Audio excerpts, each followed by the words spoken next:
Lumière Kaboulo TV, Lumière Kaboulo TV, Lumière Kaboulo TV. Réflexion avec R9, Fabrice R9, Fabrice. Mobali Mateo, Balingaka, moi c'est l'olanga ninyango, nengo salanga yeleki makasi. Kaboulo TV yo, Lumière Kaboulo, réflexion. Réflexion, double CD Fantomas, Mayo. Il est là, il a toujours. Il a s'abonner, chaîne les amoko. Ça c'est dit, ma beaucoup t'as on a s'abonner. Bon bio.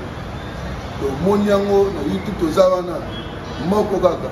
Réflexion, trop bandela. Réflexion, réflexion, lumière Kambolo. Yangwana, balai qui est ça la biso bien. Tous en ciment pour. Et c'est la G. Bongo. Toujours. Réflexion, Lumière Kambolo TV. Chaîne Zamoko, vous s'abonnez, vous avez cité Lumière Kambolo TV. Bonjour, Nabiso Banso. Les alingan de Konabino, Nabengami na Kombo ya Kambulu. Na salaka na émission na chaîne télé Oye Bengami Réflexion. Chaque samedi à 19h30. Famille réflexion na pesibino mbote mingi. Nazana mutuna mo rapidement na posa na tuna bino soki bokoke ya nolangai na botambola na mo ya kitoko boye zo beta biso awa yango na linga na tambola na mutuna na ngeza mukuse zaka boye na lobi boye fami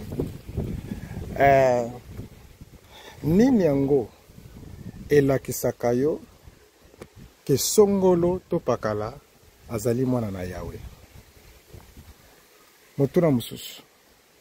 Nini yango elakisaka yo ke yo moko ozali mwana na Yawe. Motuna na ngai mwana. Na répéter. Nini elakisaka yo ke songolo to pakala azali mwana na Yawe.